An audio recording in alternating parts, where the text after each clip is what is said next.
warahmatullahi wabarakatuh. Perkenalkan, nama saya Zahra Aulia dari kelas 1A dan dari Prodi Pendidikan Bahasa dan Sastra Indonesia. Kali ini izinkan saya untuk mempresentasikan materi konstitusi dan konstitusionalisme Indonesia. Materi yang akan saya jelaskan yaitu ada pengertian, ada jenis, ada fungsi, ada konstitusi sebelum dan sesudah reformasi, dan yang terakhir alasan mengapa mahasiswa mempelajari materi konstitusi. Pengertian konstitusi. Konstitusi dalam negara adalah sebuah norma sistem politik dan hukumnya merupakan hasil pembentukan pemerintah pada suatu negara yang biasanya disebut sebagai dokumen tertulis. Dalam kasus pembentukan negara, konstitusi memuat aturan dan prinsip-prinsip entitas politik dan hukum. Istilah ini merujuk secara khusus untuk menerapkan konstitusi nasional sebagai prinsip-prinsip dasar politik. Prinsip-prinsip dasar hukum termasuk dalam pembentukan struktur, prosedur, wewenang, dan kewajiban pemerintahan negara pada umumnya. Konstitusi umumnya merujuk pada penjamin hak kepada warga masyarakatnya. Istilah konstitusi dapat diterapkan kepada seluruh hukum yang mendefinisikan fungsi pemerintahannya negara. Pengertian konstitusi menurut Pak Ahli. Yang pertama, pengertian konstitusi menurut L.J. van Apeldoorn. Konstitusi merupakan sebuah hukum dasar yang mencakup undang-undang dasar seperti hukum dasar tertulis hingga hukum dasar yang tidak tertulis atau biasanya disebut dengan konvensi. Yang kedua, menurut pengertian konstitusi menurut E.C.S. Wade. Konstitusi adalah sebuah naskah yang mampu memaparkan langkah hingga tugas pokok dari suatu badan pemerintahan negara sekaligus menentukan juga berbagai pokok dalam panduan kerja badan tersebut. Yang terakhir, pengertian konstitusi menurut Jimli. Konstitusi merupakan undang-undang dasar yang termasuk dalam hierarki hukum yang menempati kedudukan paling tinggi dan memiliki sifat fundamental, sehingga pembentukan berbagai macam peraturan di bawahnya tidak boleh bertentangan dengan undang-undang dasar.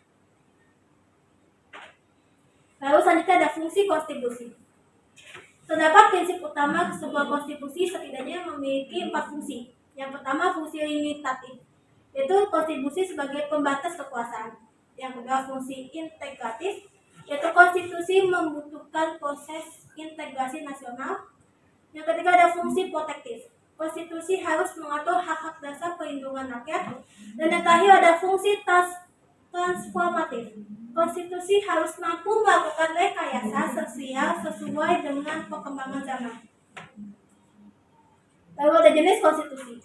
Secara umum, konstitusi memiliki 2 jenis berdasarkan bentuknya. Kedua jenis konstitusi tersebut diantaranya konstitusi tertulis. Konstitusi tertulis adalah sekumpulan aturan pokok dasar negara, bangunan negara, dan tata negara yang mengatur kehidupan satu bangsa di dalam persekutuan hukum negara. Contoh dari konstitusi tertulis yaitu Undang-Undang Dasar 1945, Undang-Undang Dasar Republik Indonesia Serikat, ada Undang-Undang Dasar Sementara, dan lain-lainnya. Lalu yang kedua ada konstitusi tidak tertulis. Konstitusi tidak tertulis dapat disebut sebagai konvensi. Konvensi adalah kebiasaan sistem tata negara yang sering ada dalam sebuah negara. Lalu selanjutnya ada karakteristik konstitusi di Indonesia sebelum dan sesudah reformasi. Menurut Toib, terdapat 2 sistem perubahan sistem konstitusi, yaitu sistem pertama, bahwa apabila suatu undang-undang dasar atau konstitusi berubah, maka yang berlaku adalah undang-undang dasar atau konstitusi yang baru secara keseluruhan. Hal ini pernah dialami di Indonesia, yaitu perubahan atau pergantian konstitusi dari Undang-Undang 1945 menjadi Konstitusi Republik Indonesia Serikat, yang dimana terjadi itu pada tanggal 27 Desember 1949 sampai 17 Agustus 1950. Dan juga perubahan dari konstitusi RIS menjadi Undang-Undang Dasar Sementara 1950 yang dimana terjadi pada tanggal 17 Agustus 1950 sampai 5 Juli 1959, serta dari Undang-Undang Dasar Sementara 1950 kembali lagi menjadi Undang-Undang Dasar 1945. Dan ini terjadi pada tanggal 5 Juli 1999 sampai 1999. Lalu yang kedua ada bahwa apabila suatu konstitusi diubah, maka konstitusi yang asli akan tetap berlaku. Perubahan terhadap konstitusi tersebut merupakan amandemen dari konstitusi yang asli tadi. Perubahan konstitusi yang menggunakan sisa pertama berarti terjadi pergantian suatu konstitusi atau undang-undang dasar yang lama dengan adanya konstitusi atau undang-undang yang baru. Perubahan konstitusi yang menggunakan sistem kedua yang berarti dilakukan amandemen dari konstitusi atau undang-undang dasar yang pernah dialami di Indonesia.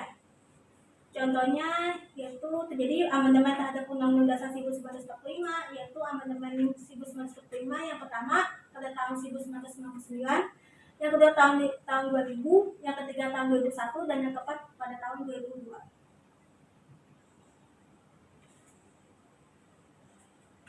Lalu ada fungsi konstitusi menurut penulis Prof. Dr. Limli Hasidiki SH. Yang pertama, fungsi penentu dan pembatas kekuasaan organ negara. Lalu yang kedua, fungsi pengatur hubungan kekuasaan antar organ negara. Yang ketiga, fungsi pengatur hubungan kekuasaan antar organ negara dengan warga negara. Yang keempat, ada fungsi pemberi atau sumber legitimasi terhadap kekuasaan negara ataupun kegiatan penyelenggaraan kekuasaan negara. Lalu yang kelima, ada fungsi penyalur atau pengalih kewenangan dari sumber kekuasaan yang asli. Yang keenam, ada fungsi simbolik sebagai pemersatu. Yang ketujuh, ada fungsi simbolik sebagai rujukan identitas dan keagungan kebangsaan.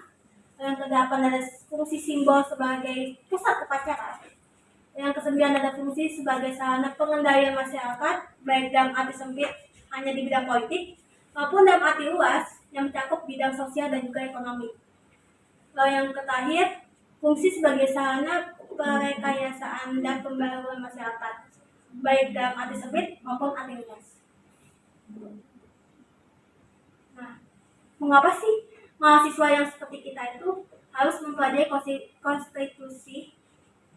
Alasannya karena kita merupakan warga negara masyarakat Indonesia yang tentu jika kita memahami konstitusi secara baik dan secara benar, maka dapat menghindarkan generasi muda dari perilaku koruptif dalam menjalani kehidupan berbangsa dan juga bernegara.